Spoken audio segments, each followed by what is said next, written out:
Y'all know how I am with these movies, dude. Like, you just in there just freely.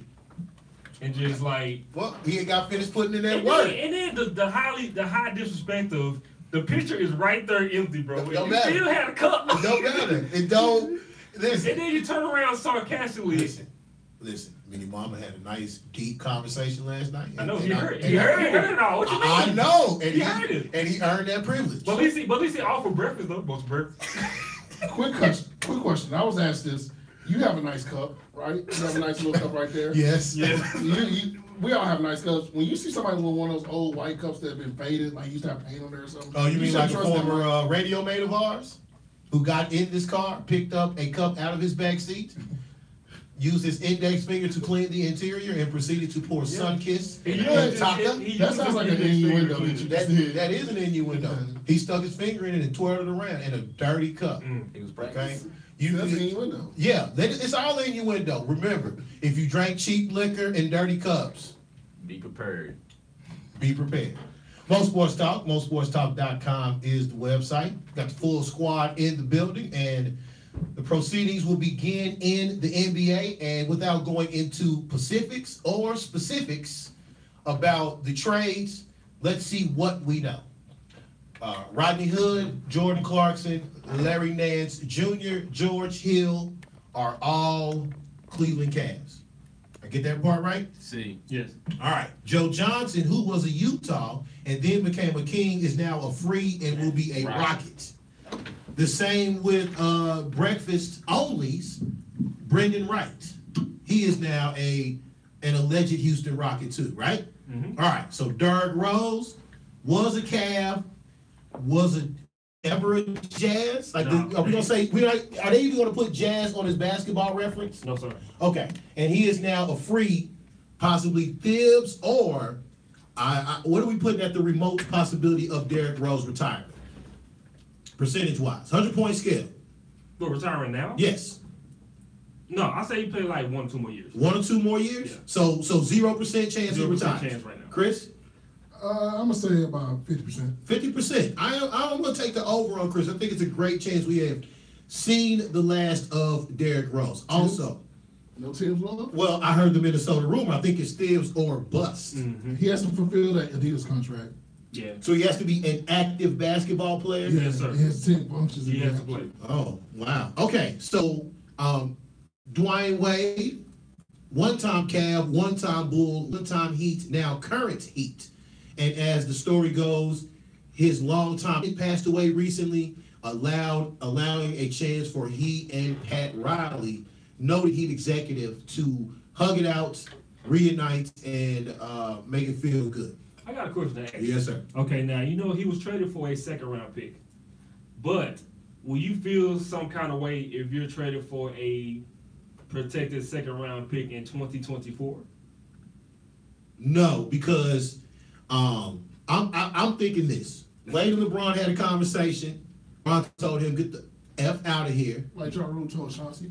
Yes. Yeah. Okay, and that they facilitated the trade. I think Pat Riley was willing to accept that for the Dwayne Wade Miami Heat story to end our way. All right, your Mavericks have Doug McDermott. Mm-hmm. Devin Harris is now a Denver Nugget. That was a sad scene. And who's a Knick? Emmanuel Mudiay. Emmanuel Mudiay, former number 7 overall pick. Yes, sir. Now a New York Knicks. So now the Knicks have guards Chris's boy Jarrett Jack, Chris's boy Frank Ntilikina, and now Emmanuel Mudiay. Yeah. In their point guard rotation. They also lost Kristaps Porzingis to an ACL. Any other trades I missed? Talk Blake Griffin, who's in Detroit now. The Clippers did not trade Lou Williams. They signed him. They signed him. 3-year extension. 3-year extension, $24 million. Mirotic, finally a Pelican. Omar Asik, finally a Bull. Okay. Isaiah Thomas, a Laker. As sadly, my Lakers gave up Junior Nance, a noted swing man, and in pursuit of my all Don Nelson team. Shout out to Little Whistle, by the way, always in the cowboy boots. They weren't trading unless they got a first round pick. So now that I know my boys got a first round pick, whatever that pick is that they gave to Boston through Philly, through whomever is, we can just get that out the way. It is time to go for a Laker for 8th seed push, boys and girls. 23-31 currently. Winners of 12-17. Until What do you mean until? Isaiah showed up and everything goes bad. Not yet. I did like what I saw from Isaiah. So I guess in that case, I'll take that game by game, but now I want my Lakers in the playoffs. I think a playoff push has to happen. Lonzo Ball will return soon. And, I think the program should go forward in that sense. I think the fact that Luke Walton did survive that 9-game losing streak, and they are now flourishing. I thought they were very competitive in their first game post Clarkson and Junior Nance. And so, yes, I need my Lakers to get an 8th seed. BMO, your thoughts of NBA trades, news around the NBA? Have at it. I mean, the trades and the news around the NBA, like, Dave, I really like the Lakers move. Because like you said, yes, you do get a first round guarantee. Also towards the fact of y'all already have $48 million on the cap, which by this summer that may go up to around between 70 and 90 million, correct? That's correct. So that means you have an opportunity to sign 2 max deals for 2, all-star players. So I think those good moves on your end. But like one for that first round pick that y'all will be a foot of getting, I think you want to really be all for it. And also making a playoff push. Well, you already know the outcome at hand, when it comes to the first round of the playoffs. But at the same time, I see that you had a change of heart of you wanted them tanking. But now, like you said, now you got their first round pick. I think all is well in the world. And yes, you will see an Isaiah Thomas and a Lonzo Ball backcourt. Even though IT was, quote unquote, bringing the pain outside the court, saying there is no way he is coming off the bench. That's fine. Lakers currently 6 games behind the Pelicans for the 8th seed. I mean, that's fine. If that's how you feel about, how you are as a player, you want to get your monies at the end of the season because you're on an aspiring deal anyway, and you're a rental. I understand that. But at the same, coming from a hip injury, which I don't even think he's 100% anyway, and then you go into a Cavs team where they're already bad defensively as it is, and you being there in that defensive rotation didn't really help it out at all. So now you're going to a Lakers team that's pretty much on their rebuilding, but I don't see him playing there, after the summer. As far as the Mavs is concerned, they did get Doug McDermott, which Hendo did let me know that he is tall. He does pass the height check. Very good shooter. I did witness him playing last night against Houston. As he come in, he pretty much more of a catch and shoot guy. He did almost dunk again, Hendo, in the game. They pretty much hung with the Rockets, but like I said, the competitive losing is still afoot. So they hung around, Houston for like a good 3.5. At the end of the third quarter, that's when all went bad. And then the start of the fourth quarter, they went on like a 12-0 run. Then they lost by double digits. But as far as the trade goes, I really want to talk more about the Cavs and their additions and what they did to Boston that Sunday afternoon. When you have youth out there surrounding you, and also I know there's a lot of things on defense that I noticed, Hendo and Dave, that they was actually rotating on defense. Before this trade, they wasn't doing that at all. There was no defensive rotations, a lot of kickouts and ball movement from opposing teams, getting the open threes. Actually, now that you have Clarkson and you have Hood and you have George Hill out there, well, I think that's a huge addition for them because he has playoff experience. That's going to help out Clarkson a whole lot, and Hood, who's a great shooter, who shot great, by the way, Sunday.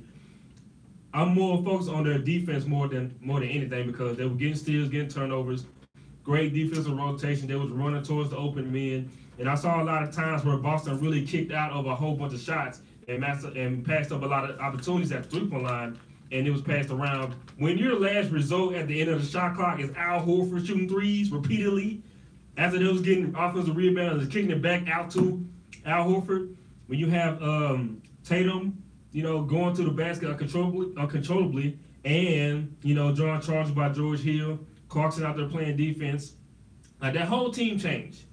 Yes, it is one game. I understand that. But at the same time, when you have youth out there willing to play for a LeBron James, like they really, like I think it was like a casting call to me the most because it really showed me how like, hey man, just like when George Hill said in a post game interview, you know, he's Batman Robbins. We're really trying to find ourselves one of the best players in NBA history. This is what George Hill had said, and we're willing to fit our role here. I never seen LeBron that happy on the sideline like a wow. And just by him knowing that he has youth by his side, he has shooters also around him too. And just when Kevin Love comes back, who will be, you know, second in scoring, I think that says a whole lot about that team because as much as I like Brad Stevens as a coach, he didn't have no game plan for them at all. I mean, of course, he come out with the same game plan, but like you have a whole revamped roster of faster, younger guys that can shoot and play a little bit of defense. He wasn't prepared for that. So I think they'll be fine. They had to make a move. Like they really had to make a move. That roster was not going to happen and just carry themselves. They were looking at a first round exit. But as far as the trades goes, Cleveland is the only one that I think so far is benefiting from it. Nothing against the Lakers at all because what the Lakers are getting in return down the line, I think that's very key for Dave's Lakers as well. But I really like this Cavs move, and I'm ready to look on how they're going to proceed on during the season with their rotations when Kevin Love comes back. Yeah, for me, I think that the winning the trade, I think Cleveland did a good job. And Cleveland, what they did was they were effective with the whole let's get swingmen against the Warriors, do good against Houston. Rodney Hood has a history of doing good against the Warriors. George Hill has a great job doing against Stephen Curry defensively. I think they did a wonderful job. To me, I thought, even though the Lakers did get that pick, I didn't like the idea they got rid of Nance. I wasn't a big fan of that because of his size and everything and his potential. I mean, the guy was starting sometime this year over Kyle Kuzma, who's been amazing. So I think that's the only thing I can say about that trade. I didn't like, you know, obviously Cleveland, everything's going to be nice and dandy right now because they won a game. But we'll see when the playoffs comes, when Jordan Clarkson has that game, when the young guys start having those weird moments. So for me, I just think that time will tell. Right now, I like the trade. I think it was a great trade for them. They got rid of old bodies, guys that were like, you know, Jay Crowder comes out and says, I'm glad I'm in the system.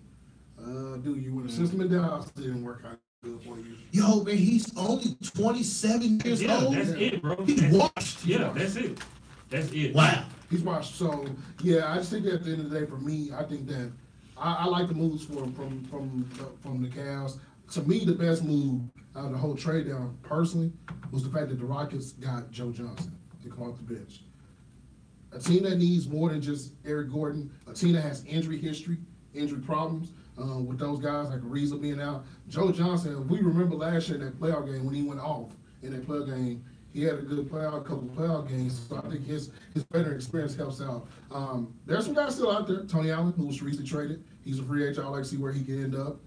For the Lakers, like I said, they got the pick. I agree with Dave. Go to that 8 spot. I mean, because you're not really playing for them right now. To me, I want to see them go to the 8 spot so they can play the Warriors and get beat, and then they learn from it. It'll get them ultimate learning thing going into next year because you don't know what this team's going to look like next year. They're probably LeBron away or Paul George away from really competing at a high level. So I would like to see them get that away. And look, if anybody knows how to play the Warriors, who's the best person to play them? Luke Walton, who coached them. So I'm not calling like any kind of weird upset or anything, but that's a good scenario for that team. Other than that, like I said, Mavs got McDermott. When post game I had a chance to talk to him, he said that him and Harrison Barnes had went to high school together. Yes, sir. They play AAU together, so there's some familiarity with those guys. He came in, his first play was a dunk. He was surprised by that. Other than that, like I said, I like what the Mavs did. They didn't go out there and pick up a DeAndre. They kept it cheap, simple. They understand what they got in all season. And it wasn't a lot of big moves because of the injuries. I think that's what a lot of things people forget. I mean, I think New York would have made a move if Porzingis was still healthy. I think the Pelicans definitely would have made a move if Boogie was still healthy. I think that a lot of teams now can't make moves. The team that disappointed me was the Washington Wizards, considering the fact that, John Wall's never going to be healthy. I mean, I'm not saying trade John Wall, but at the end of the day, I mean, God, what are you going to do in the playoffs? Also, nobody didn't want Gortat either. No, nobody wanted Gortat. And I mean, DeAndre not moving was kind of surprising. The Lou Williams deal, I like it for the Clippers. He came in cheap. He's a scorer. He's going to make it competitive for them to lose games. He's going to get his numbers. Other than that, like I said, very shocked that teams, A lot of people didn't bite on Orlando deals. Orlando had a couple of deals on the table where they were getting rid of Fournier, Gordon kept getting mentioned. I'm glad because I actually like him on that team. Hopefully him next year, him and Isaac can work that out to where they both can play on the floor at the same time. But other than that, like I said, good job on the Lakers. I like that. I just didn't like the dance for it because I think that getting rid of young bodies in this league, in a league where there's not that many swingmen, like we've been talking about this all year, there's not enough. I didn't like it. So, but other than that, they did the right thing. Look, he's a rental. Isaiah better get ready to move again. Yeah. After this summer because there's no way if they want to not regress, I think they would not resign that guy. Okay, last question on that note. We talked about the Lou Williams extension. Lou Williams is only 2 years older than Isaiah Thomas. Now, we know that there's a physical discrepancy, a major one, because Lou Williams is over 6 feet. Isaiah, not 5'7". No, he's not even that. Maybe. Look. Tyler We walked past the locker room, and in the visitors' locker room where the training board is, yo man, there was no feet dangle. The table is 5'8", 5'9". There was no feet dangle. Okay. Is the Isaiah Lou Williams market similar? And if so, is Isaiah gonna be a fool to turn down 3 years and $24 million, Byron? I think with the Lou Williams thing, I think what's more with Lou Williams than what Isaiah Thomas is, Lou Williams has a much more known pure resume than him, coming off the bench scoring 20 points a game. Also, his injury history is better also as well. And so when you see the Clippers get him that deal for 3 years, that's really pretty much the only consistent scorer that they have. Now, with Isaiah is concerned, the only problem with Isaiah Thomas right now is this hip injury. That's the only problem. That's the reason why Boston didn't want to give him no max deal afterwards. They traded him away. There's a reason why Cleveland didn't want to deal with him because of the injury history and his defense. So I think it's a totally different market for him. Isaiah really got to put up a whole bunch of points to play some defense to get the money, maybe close to what Lou Williams has had. He has to sacrifice. That's the one thing. He has to realize what he is as a basketball player. Isaiah's a good guy, but, guys like him, Allen Iverson, Nate Robinson, they all in that same little flock. Undersized guards that think they can do a lot more at a later stage in their career, and that happens. So for me, Isaiah, obviously he's not going to Cleveland next year. In this case, he's welcome back on a very cheap deal. But if I'm him, I'm looking at, man, I could be the ideal six-man, play 25 next year for those Golden State Warriors. He could take that 3 and 8, man. I would. He would be the ideal scorer off the bench for them. I would. Like you wouldn't need. He needs to understand his role, and I also think that he doesn't understand it. So for me, I think the market is changing for those guys because they're not paying 6 men like they were what we thought they were going to be doing. Because now you got these guys coming in like this market's changed with these free agents. There's a new CBA coming up.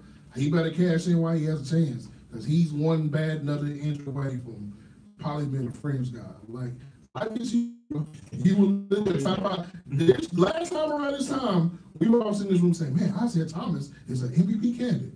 He went from being an MVP candidate to being a guy to a trade piece. To like everybody is like trade piece. He may make the whole swore. I hope he don't make it to Mavericks or Orlando, but he may be in the play for all our teams. Very good, fellas. Let's take a break. When we come, a couple of innuendo world, including. Oh yeah, my bad. Well, before that, the great homie Juan Guerra of Kicklahoma calling in to discuss all things Kicklahoma related. Mo Sports Talk on the afterparty.com. AKA Crazy Leg. I got a thing, and you listen to the most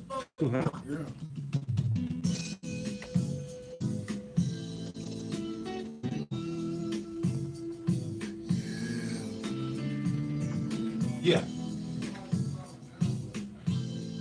Okay. What time you someone call in? 6:30. 6:30.